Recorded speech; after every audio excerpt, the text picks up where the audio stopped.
കഴിഞ്ഞ ദിവസം തന്നെ പുറത്തു വന്ന ഒരു വാർത്തയുണ്ട്. അതായത് പാകിസ്ഥാനിലെ കർണി ഹിൽസിലെ ആണവ ഇൻസ്റ്റലേഷനുകൾക്ക് മുമ്പിൽ ഇന്ത്യ ബോംബ് പ്രയോഗിച്ചു, അല്ലെങ്കിൽ മിസൈൽ പ്രയോഗം നടത്തി എന്നുള്ളതായിരുന്നു ആ വാർത്ത എന്ന് പറയുന്നത്. നമുക്കറിയാം, ആണവ ഇൻസ്റ്റലേഷനുകളിൽ ബോംബ് ഇന്ത്യ പ്രയോഗിക്കുന്നതിന് മുമ്പ് പാകിസ്ഥാൻ ആണവ കമ്മിറ്റിയുടെ ഒരു യോഗം കൂടിയിരുന്നു. അതിനുശേഷമാണ് സർഗോദ എയർപോർട്ട് അല്ലെങ്കിൽ എയർബേസിൽ ഇന്ത്യ കൃത്യമായ ആക്രമണം നടത്തിയത്. ഈ സർഗോദ എയർബേസിൽ നിന്നാണ് ആണവ മിസൈലുകൾ ഇന്ത്യയിലേക്ക് ക്യാരി ചെയ്തുകൊണ്ട് വരേണ്ടത്.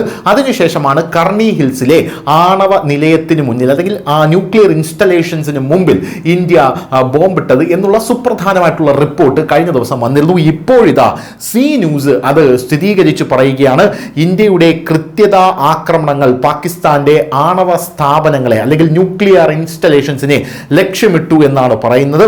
പാകിസ്ഥാനിലെ കിരാന കുന്നുകളിൽ ഇന്ത്യ നടത്തിയ ആക്രമണം ഭൂഗർഭ ആണവ കേന്ദ്രങ്ങളെ ആക്രമിച്ചിരിക്കാം. ഇത് പ്രാദേശിക ആണവ സുരക്ഷയെക്കുറിച്ച് ആഗോളതലത്തിൽ ആശങ്ക ഉയർത്തുന്നു. സ്വാഭാവികമായും അമേരിക്ക ഭയന്നു, ഇസ്രായേൽ ഭയന്നു, ചൈന ഭയന്നു, ലോകരാജ്യങ്ങളെല്ലാം തന്നെ ഭയന്നു. കാരണം ആണവ നിലയങ്ങൾക്ക് നേരെ ആക്രമണം ഉതിർക്കാൻ ലോകത്തെ ഒരു രാജ്യങ്ങളും ധൈര്യപ്പെടുന്നില്ല. അത് ഏത് രാജ്യവുമായി യുദ്ധമുണ്ടായാലും അപ്പുറത്ത് നിൽക്കുന്ന രാജ്യം ആണവ ശക്തിയാണെങ്കിൽ ആണവ നിലയങ്ങൾക്ക് നേരെ ആക്രമണം അല്ലെങ്കിൽ ന്യൂക്ലിയർ ഇൻസ്റ്റലേഷൻസ് നേരെ ആക്രമണം ഉതിർക്കാൻ ഒരു രാജ്യവും ധൈര്യപ്പെടില്ല. എന്നാൽ ഇന്ത്യ ആ ധൈര്യം കാണിച്ചു.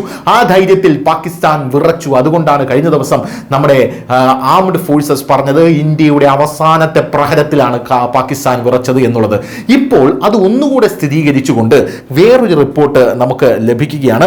ആ റിപ്പോർട്ട് ഇത്തരത്തിലാണ്: US national nuclear safety administrations nuclear emergency support aircraft B350 AMS spotted in Pakistan എന്നുള്ളതാണ് റിപ്പോർട്ട്. അതായത് യുഎസിന്റെ അമേരിക്കയുടെ ആണവ സേഫ്റ്റി അഡ്മിനിസ്ട്രേഷന്റെ ന്യൂക്ലിയർ എമർജൻസി സപ്പോർട്ട്, അതായത് ആണവ നിലയങ്ങൾക്ക് എവിടെയെങ്കിലും എന്തെങ്കിലും സംഭവിച്ചാൽ അല്ലെങ്കിൽ ന്യൂക്ലിയർ ഇൻസ്റ്റലേഷനുകൾക്ക് എന്തെങ്കിലും സംഭവിച്ചാൽ അത് പരിഹരിക്കാനുള്ള എമർജൻസി സപ്പോർട്ട് എയർക്രാഫ്റ്റ് ഉള്ള B350 AMS ഇപ്പോൾ പാകിസ്ഥാനിൽ പറന്നിറങ്ങിയിരിക്കുകയാണ് എന്നുള്ളതാണ് ആ report. Looks like something happening in Kirana hills nuclear storage facility due to IAF strikes എന്നാണ് ഈ റിപ്പോർട്ട് കൃത്യമായി സൂചിപ്പിക്കുന്നത്. കിരാന ഹിൽസിൽ എന്തോ സംഭവിച്ചിരിക്കുന്നു എന്നുള്ളതാണ് കൃത്യമായി ഈ റിപ്പോർട്ട് സൂചിപ്പിക്കുന്നത്. എന്ത് തന്നെയായിരുന്നാലും ഇത് വലിയ രീതിയിലുള്ള ചർച്ചകൾക്ക് വഴിവെച്ചിട്ടുണ്ട്. കാരണം അമേരിക്ക ആണ് ഈ ന്യൂക്ലിയർ ഇൻസ്റ്റാലേഷൻസിനും കാര്യങ്ങൾക്കുമെല്ലാം കൃത്യമായി മേൽനോട്ടം വഹിക്കുന്നത് എന്നുള്ളത് കൊണ്ടാണ് അമേരിക്ക ഒരു ഇന്റർനാഷണൽ സൂപ്പർ പവറായി അല്ലെങ്കിൽ ഒരു സൂപ്പർ പോലീസായി നിലകൊണ്ട് ഇത്തരത്തിലുള്ള തുക്കട രാജ്യങ്ങളിലെല്ലാം കയറി അവരുടെ ആണവ നിലയങ്ങൾ നിയന്ത്രിക്കുന്ന ഒരു കാഴ്ച നമുക്ക് കാണാൻ സാധിക്കും. ഇറാനിൽ എന്താണ് സംഭവിക്കുന്നത്? ഇറാനിൽ അമേരിക്ക അവിടെ ആണവ നിലയങ്ങൾ വേണ്ട, ന്യൂക്ലിയർ ഇൻസ്റ്റാളേഷൻസ് വേണ്ട, പരീക്ഷണം വേണ്ട എന്ന നിലപാടാണ് എടുത്തത്. കാരണം ഇറാൻ ആണവ നിലയം ഉണ്ടാക്കി കഴിഞ്ഞാൽ, ന്യൂക്ലിയർ ബോംബുകൾ ഉണ്ടാക്കി കഴിഞ്ഞാൽ ഇസ്രായേലിന് ഒരു ഭീഷണിയാണ്. ഇസ്രായേൽ എന്ന് പറയുന്നത് അമേരിക്കയുടെ സന്തത സഹചാരിയാണ് എന്നുള്ളത് കൊണ്ടാണ്. പക്ഷേ പാകിസ്ഥാനിൽ അമേരിക്ക അത് കൊടുത്തിട്ടുണ്ട്, അതായത് നിങ്ങൾ ഉണ്ടാക്കിക്കോളൂ എന്ന് പറഞ്ഞിട്ടുണ്ട്. പക്ഷേ ഇനി വരാൻ പോകുന്ന കാര്യങ്ങൾ എന്തായിരിക്കുമെന്നാണ് പല ആൾക്കാരും ഉറ്റുനോക്കുന്നത്.